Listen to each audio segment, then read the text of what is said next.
All right, what's up, everybody? Welcome back. It is Pushing the Limits on a very busy news day, Wednesday. Thank you so much for joining us. FYI, the very funny Robbie Roadsteamer will be joining us on the show tomorrow. We love Robbie Roadsteamer, part of the Un-F America tour, which I am a part of as well. And I think it appears as though we're going to be getting Destiny back on the show Friday. So some big guests coming up here the remainder of the week. Now, I love talking to all sorts of different characters and the Robbie Roadsteamers of the world and people that just make life healthy. I really enjoy that very much. And the guy joining us on the show right now, he is known on social media as Gunny Speaks Out. He is the muscle man on the motorcycle that you see going around town. Even though we can't swear because we're on the radio here, but he has these F Donald Trump flags and F Donald Trump shirts, and it really is awesome. And I love his videos. And Gunny joins us right now on the program. Yeah. Gunny, what's going on, man? How you doing? Hey, how are you guys doing? You look like a guy that I just do not want to mess with. Can I just start by saying that? Oh my God. I want to give people a little bit of background on you first. Obviously you served. Can you give people, how long did you serve and how long have you been retired? Okay, so I went in 1990, went to the Gulf War and then did a tour in Somalia. And then 0304, I did 2 tours in Iraq. So I did 14 years total. And I got out as a gunnery sergeant. And you are obviously very anti-Donald Trump, as we all are here. Correct. What made you decide to be so outspoken? Before I get to your videos, like what made you decide to, you have your own opinions, that's one thing, but to put it out there in the open? So I was using my TikTok and I had like 2,000 followers at the time. And I was like following the work up to the election. And somebody had posted in a political video, they said, make sure you keep your Harris wall signs out in your front yard. So when the CW starts, we know where to come. And I was like, sweet. So I did a clapback post of that. And I put on my vest with my medals and my biker vest and all that stuff on there. And I said, here you go, big dog. And I put my Harris wall sign out to the edge of the yard. And I said, I'm ready. And it got 2.4 million views. And my wife said, you know what? I think you can probably be doing something better with your TikTok. So I turned it into a political debate live, activist live. I love it. I absolutely love it. And I've been in some of your live TikToks and they're great. Sure. And that's how we met. So now let's fast forward to some of your videos, which I very much enjoy watching. Usually I watch your stuff on Facebook. I know you're on YouTube too. And I see you in these videos and like, you'll be hanging out in front of a Walmart. You'll be on your motorcycle with your F Donald Trump sign. Yep. And it's amazing, Gunny, that, so many people on the right will call people like us the snowflakes. How many people do you run into on a regular basis when you have that F Donald Trump sign that just come up to you and start throwing vulgarities at you? Because I see a lot of your videos where they do that. Every day. There's at least one every day. And sometimes they're just like shaking their head. But they call me the F word. They give me the finger. And then of course, as you can see with some of the videos, they help me get the content for my TikTok and all my social media. So I'm like, hey, this works out great. They're actually making you money. It's interesting because, I had to go to these Trump rallies when he ran for president again. And F Joe Biden and the ho, all these signs and just a lot of hatred. They have no problem doing that for their 34 count felon rapist. Right. But yet somebody like you who served your country and you're a hero, you're using your First Amendment right. And they get so agitated and angry. Have you had anybody that like has tried to rip your flag? Have you had anybody that's actually tried to steal any of your stuff? Yeah. So I was at the VA about a month ago. And I wear all my anti-Trump stuff at the VA and then fly my flag there too as well. So yeah, a month ago, another veteran cut my flag off my motorcycle while I was in the appointment. And then the officers that worked there, they were walking out. Hey, hey.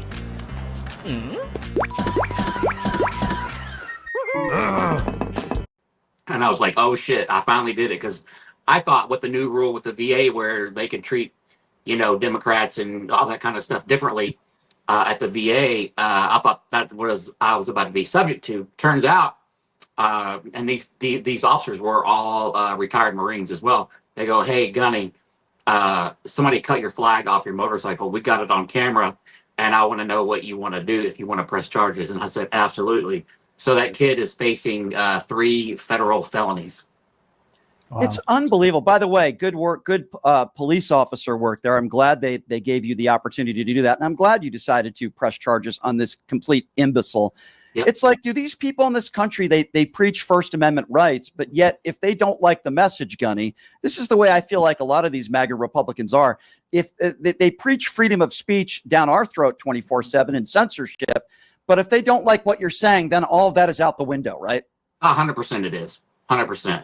And it's funny because, when I first started riding around and whatnot, it wasn't that bad. And I guess ever since Trump the longer that he's been in office and ramping up his rhetoric, the more negative interactions that I get. But interestingly enough, Indiana being a red state, I'd say 90% of my interactions are all positive. People give me the thumbs up. I interview people. People are like, "Oh my God, I see you riding down. I didn't know you were local. Will you take a picture with me?"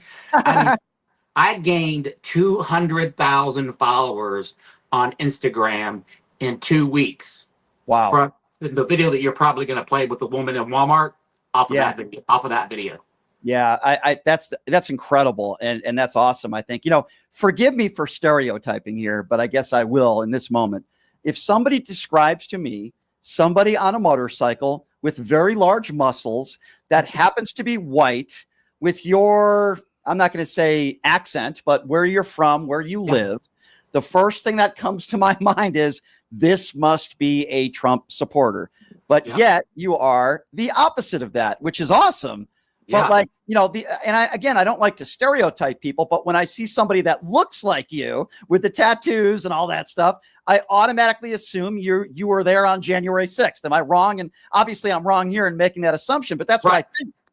And I get that all the time. And I was doing a video of the bike with the flag, with the sunset in the background. And a lady was like peeking at me like this. And I looked over at her and I was like, oh, I thought she was going to be a Trump supporter. Because of the area that I was in. She goes, "Oh my gosh, I am so thankful." She goes, "I thought it was the other way." She goes, and I have it on, and my camera was running while this was happening. And she came over and she's like, "I have to give you a hug." Because he looked at me and she thought I was MAGA with that flag. I think it's so great. And I think it's so great what you do because number one, you're not breaking the law. You serve this country so that we all have the freedoms, just like you do, to have your First Amendment right to say what you want. You're not causing disturbances. You have the right to. Now, obviously, if you showed up at a school and did that, which you would never do, that would be different with young children, but you're not doing that. And I think it's great. I think it's great what you're doing. So with that being said, I want to ask you this, as someone like yourself who served, what do you make of the fact now that Donald Trump is calling out the National Guard to D.C. and he's calling it a state of emergency? As someone like yourself who served, if you could have been called to something like this, what would have gone through your mind, and what do you make of this? So if that were me today, and I was on active duty, and they were calling me, I would be like, "What is actually happening here?" Because I've been in places that were bad, and I know was it Stephen Miller that claimed it was like Baghdad or whatever. I'm like, I've been to Baghdad a couple of times. I said, this is, and I'm like, I know DC is not like Baghdad. So to me, it's a huge waste of time and resources, especially for active duty or National Guard military members, because they're like, they already have to go away one day, 1 week in a month and 2 weeks during the summer. And then they're just wasting time being away from their family for no apparent reason. As you know, that from what the stats say, the crime rate in DC is down 35%. So Donald Trump is using that home rule as just an excuse to federalize the troops. Yeah, I agree with you. Are you worried, Gunny, that we could be headed towards martial law? 100% I am. And I did a TikTok on martial law, the Insurrection Act. We talked about posse comitatus. We talked about all of that kind of stuff. And I'm like, damn, all this shit's coming to start. Seems like it's coming to fruition now. And it's my personal belief that there's an ulterior motive here for Donald Trump. That if you think about January 6th and why he's trying to do all this, I won't get into any conspiracy theories, but I think there's a bigger reason behind him doing all this. Yeah, you could be right on that. What concerns you most about the first 7 months of Donald Trump's administration? I know there's probably a lot of concerns that we both have, but what worries you the most, like you and your wife and your family?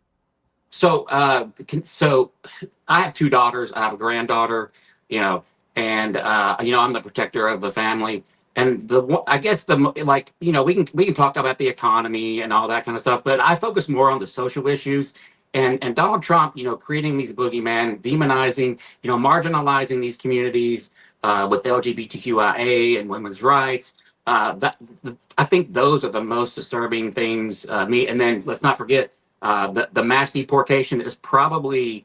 I think they rank all three at the top. And we just had. And I'm doing a protest on Friday here in Evansville. Somebody was kidnapped coming out of their hearing, their immigration hearing into Evansville. So we're doing a protest on Friday for that. So that is insanity. I'm so glad you're doing that, because that's what I wanted to ask you about. We have these alleged ICE agents all over the country, many of whom are not identifying themselves. How do we know that? Because we've seen videos of it. They're literally not identifying themselves as law enforcement or ICE agents. And as you just said, in some cases, they're really kidnapping people right outside of courthouses when these people are trying to do it the right way. Many of these people are nonviolent criminals. Many of them, most of them, are nonviolent criminals, some of whom have lived in this country for decades. Are these the people that we're supposed to be afraid of? Yeah. So apparently, and I was listening to a live this morning, and it's my personal belief that Donald Trump has gotten MAGA. They're scared of everything now, and I'm like, I ran drug interdiction on active duty in the military on the southern border. I've worked with all kinds of people in the military. I see all kinds of cultures just traveling around the United States and the world. I'm like, these are not the people that we need to be afraid of. The people that we need to be afraid of are sitting in the White House right now. You're right about that. You're right about that. Do you think we will ever see the Epstein files in our lifetime? I don't think that we're ever going to see those. And then, and that's unfortunate because at least I can speak for, I think our party, like, we don't care who's in the Epstein files. Right. Expose them all, run them up the flagpole. That's what I say. Exactly. I couldn't agree with you more there. It's interesting because you make very similar arguments that I make. I mean, we can get into the policy stuff, but what about the personal stuff? You voted for a rapist. I know you say that to a lot of these Trumpers out there that approach you. You voted for an adjudicated rapist. You voted for a 34-count felon. You voted for the guy who literally bragged about going into teenage locker rooms. What's the normal response you get from people when you say those things? Well, when we watch the video, the first thing that they say, "What about Biden?" Or they point to Bill Clinton, which we know that stuff. That stuff was consensual. But I get the "What about Biden?" The "What about Biden?" And I always say that "What about Biden?" is the MAGA mating call. So then I try to get into an actual debate about E. Jean Carroll, and I think one of the biggest troubling things in the world is nobody believes women, and that needs to change.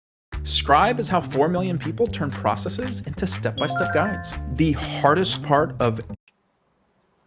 I agree with you. And you always should believe the victim in any circumstance, unless they give you a reason otherwise. And I couldn't agree with you more. I think there's a reason why your stuff is becoming so popular on social media. Number one, it's entertaining. And number two, I love what you're doing. You're standing up to these cowards. You're standing up to these imbeciles, these MAGA fools. And it's interesting how upset they get when you just show a flag that says F Donald Trump. It's amazing how agitated they get. Yeah. And I think you're exposing them for the real snowflakes that they are. Yeah. Gunny, I really appreciate you taking the time to come on, my friend. Sure. And we'll definitely love to have you on again soon. And I love what you do.